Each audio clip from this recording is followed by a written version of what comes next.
ఇప్పుడే morning walk పూర్తయిందండి. నలుగురం కలిసి చేస్తూ ఉంటాం అన్నమాట. అసలు పొద్దున్నే మార్నింగ్ వాక్ చేయటం అంటే ప్రకృతి అనే ఆక్సిజన్ సిలిండర్కి దగ్గరగా ఉండటమే అనమాట. ఆ మాటకు వస్తే ఆ సిలిండర్తో మమేకమే ఉండటమే అనమాట. ఇంకోటి ఏంటంటే మార్నింగ్ వాక్లో కూడాను మిత్రుల యొక్క మనస్సు కూడాను పురివిప్పుతుంది. ఒక్కొక్కసారి ఎలా ఉంటుందంటే వాళ్ళ ఇంట్లో ఉన్న ఇబ్బందులు కూడాను చెప్పుకుంటూ ఉంటారు. సరే సొల్యూషన్లు ఇస్తారా లేదా అన్న తర్వాత సంగతి అనుకోండి.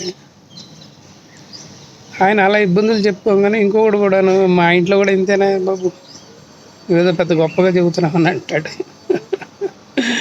ఇట్లా నలుగురు కష్టాలు చెప్పుకునేటప్పటికి ఏంటంటే అమ్మో నేనే కాదు అందరూ నాలాగా సఫర్ అవుతున్నారు అన్న ఉద్దేశంతో అతని మనసు కూడా కొంత స్వాంతన పొందుతుందన్నమాట. అసలు నేను ఈ విషయం ఎందుకు చెప్తున్నానంటే, ఒక మిత్రుడు సరదాగా ఒక మాట అన్నాడు. అంటే మా నలుగురిలో నేను ఏమన్నానంటే, మా ఆవిడకి శ్రద్ధ లేదండి,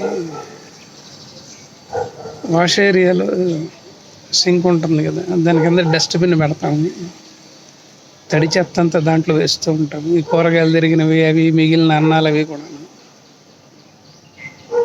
మా ఆవిడ కిచెన్లో నుంచే విసిరేస్తుంది. ఆ చుట్టుపక్కల అంతా గందరగోళంగా పడిపోతుంది. ఎన్నిసార్లు చెప్పినా వినలేదు. దాదాపు 25 ఏళ్ళ నుంచి ఇంతే, కొంచెం అశ్రద్ధగా ఉంటుంది. ఇక పని మనిషి వచ్చేటప్పటికి బాగుండదని చెప్పేసి నేనే క్లీన్ చేస్తూ ఉంటాను. ఎందుకంటే పని మనిషికి మా మీద దురభిప్రాయం ఏర్పడకూడదు కదా. ఆమె కడగాల్సిన గిన్నెలట్టు కడుగుతుంది, అలా నేను నీట్గా క్లీన్ చేసి పెడతాను అని అన్నాడు. ఇవి కూడా కాదులేండి, ఇంకా చాలా ఉన్నాయి అశ్రద్ధలు, అవన్నీ ఏకరువు పెడితే బాగుండదులేండి అంటే, మిగతా మిత్రులు కూడాను ఇదే అవకాశం అనుకొని వాళ్ళ ఇంట్లో జరుగుతున్న ఇటువంటి విషయాల మీద ఏకరువు పెట్టారు.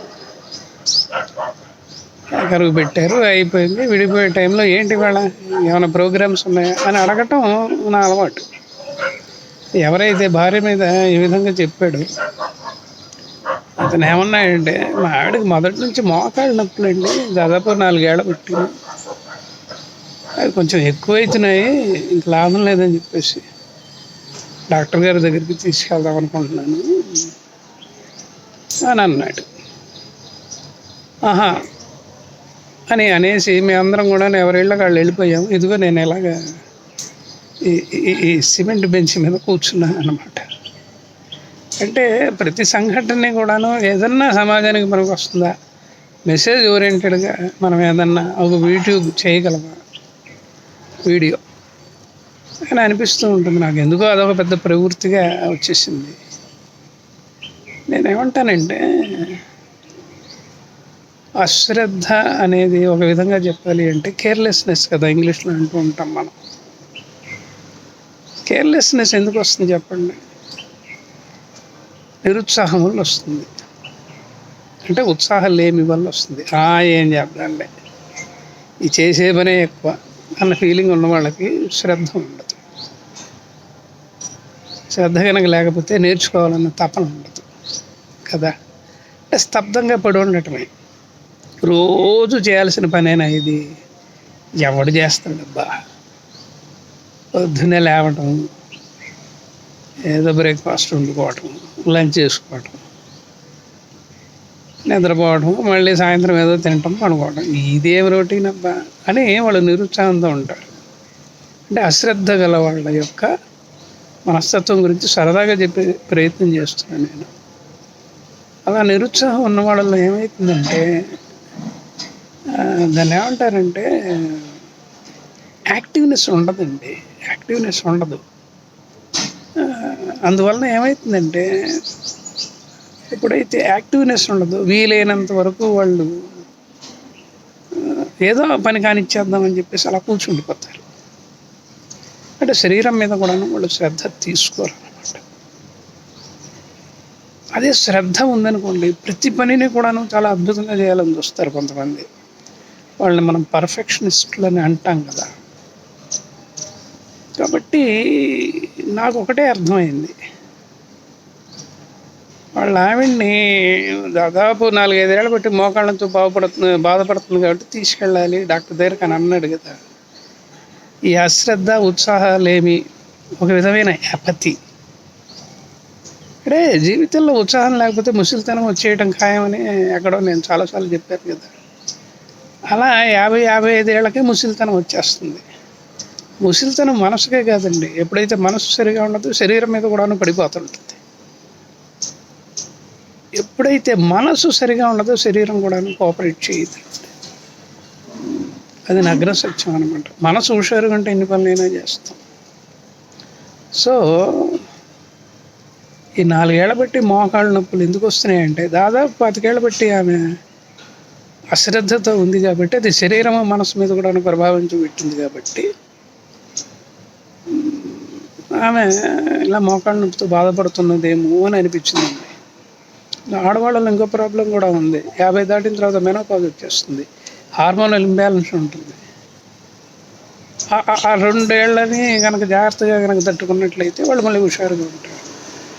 అదే అశ్రద్ధతో ఉన్నవాళ్ళు ఉన్నారనుకోండి, నిరుత్సాహంతో ఉన్నారనుకోండి, ఈ ప్రాబ్లమ్స్ మరీ ఎక్కువైపోతాయి. బహుశా ఆమెకు అదే జరిగిందేమో అని నాకు అనిపించింది. అయితే ఈయన మాటల్లో ఎప్పుడో చెప్తే విన్నా నేను. ఈయన 3వ అంతస్తులో ఉంటాడట, కంపల్సరిగా దిగేటప్పుడు మటుకు లిఫ్ట్ వాడట, 3 అంతస్తుల మెట్లు దిగేస్తాడు. కానీ రోజుకు 1-2 సార్లు కనీసం నేను మెల్లగా ప్రశాంతంగా హాయిగా మెట్లకి వెళ్ళిపోతాను సార్ అని అన్నాడు. అంటే ఇక్కడ చూడండి, భార్యకి అశ్రద్ధ, భర్తకేమో శ్రద్ధ కదా. దానివల్ల వీళ్ళిద్దరి ఆరోగ్యాలు ఎలాగున్నాయి చూడండి. ఈయనకు బీపీలు, షుగర్లు ఇవ్వండి, కానీ రెగ్యులర్గా సిన్సియర్గా మార్నింగ్ వాక్ వస్తాడు. అంటే ఏదో చేయాలన్న తపన ఉన్న వాళ్ళకి తప్పకుండా శ్రద్ధ ఉంటుందండి. ఆ పని కూడా బాగా చేస్తారు కదా. ఇక్కడ భార్యాభర్తల మధ్య వైరుధ్యం చూడండి ఎలా ఉందో. అంటే ఇక్కడ కూర్చొని ఆలోచిస్తూ ఉంటే నాకు అనిపించింది, వీళ్ళిద్దరిని ఎందుకు విశ్లేషించకూడదు అని చెప్పేసి. అంటే ఒకళ్ళేమో శ్రద్ధకి సింబాలిజము, ఇంకొకళ్ళేమో అశ్రద్ధకి ప్రతిరూపం అనమాట. మరి ఇద్దరి జీవితాలు మరి చూడండి ఎలా ఉన్నాయో. కానీ ఈయన అడ్జస్ట్ అయిపోతున్నాడు. అవి ఏముందలే అని చెప్పేసి కొన్ని పనులు ఈయనే చేసేసుకుంటున్నాడు ఇంట్లో. అందువలన ఈయన ఆరోగ్యం మటుకు చాలా ఫార్ బెటర్ అండి, నేను అది మటుకు చెప్పగలను. కానీ ఈయన చెప్పిన మాటల వల్ల భార్య ఆరోగ్యం ఎందుకు చెడిపోయిందా అని ఆలోచిస్తుంటే నాకు ఈ విషయాలన్నీ కూడాను మనసుకు తిట్టాయి. ఎందుకో సరదాగా మీతో పంచుకోవాలనిపించిందండి, పంచుకుంటున్నాను అన్నమాట. కాబట్టి మీరు చేయవలసిన పనులు చేసేసేయండి. ఇంకో చోట ఇంకో మాట అన్నాను, అదేంటంటే తప్పించుకోలేని అయిష్టాలను ఇష్టాలుగా మార్చుకోవాల్సిందే అని. ఇది నా సొంత కొటేషన్ అనమాట. కొన్ని పనులు ఉంటాయి తప్పనిసరిగా చేయాల్సిందే, లాభం లేదు. కానీ ఇష్టంతో ఉండకూడదు, ఉంటే మళ్ళీ అది మనసు మీద ప్రభావం చూపెడుతుంది. కాబట్టి తప్పించుకోలేని అయిష్టాలను ఇష్టాలుగా మార్చుకుంటే ఆరోగ్యం అద్భుతంగా ఉంటుంది, మనసు అద్భుతంగా ఉంటుంది. బహుశా ఈ భర్త ఇలా కాంప్రమైజ్ అయిపోయాడేమో అని నాకు అనిపించిందండి. అలాగే బహుశా రూఢిగా భార్య మీద ఒక నిర్ణయానికి వచ్చి ఉండొచ్చు. అదేంటంటే ఇంతే, ఇంకోలాగా ఉండటానికి వీల్లేదు, she's just like that, she cannot be otherwise అని ఎప్పుడైతే ఒక కంక్లూషన్కి వచ్చాడో, ఆయన పనులు ఆయన ఉత్సాహంగా చేసుకుంటున్నాడు. మరి ఆయన చూడండి ఎంత ఆరోగ్యంగా ఉన్నాడు. ఇదండి, ఇది ఆరోగ్య రహస్యం, ఇదన్నమాట. ఎందుకో సరదాగా మీతో పంచుకోవాలనిపించింది. ఈ వీడియో కనుక మీకు నచ్చితే నా ఛానల్కి సబ్స్క్రైబ్ చేయండి, అలాగే వీలైనంత ఎక్కువ మందికి షేర్ చేయండి. ఇంకొక విషయం ఏంటంటే, బాగుంది కరణ్ గారు పరకాయ ప్రవేశం చేశారు భార్యాభర్తల్లో. మీరు మాకు కూడా అదే అనిపిస్తుంది అని కనుక మీరు అనుకున్నట్లయితే, అంటే నా ఈ కాన్సెప్ట్ని కనుక మీరు నమ్మినట్లయితే, మీరు అద్భుతమైన మెసేజ్ని ఈ కామెంట్ బాక్స్లో పెట్టచ్చండి. అలాగే నాతో మాట్లాడదాం అనుకుంటే సరదాగా నాతో మాట్లాడండి. నా పేరు మారుతి కిరణ్. నా ఫోన్ నెంబర్ 9491063089. Thank you.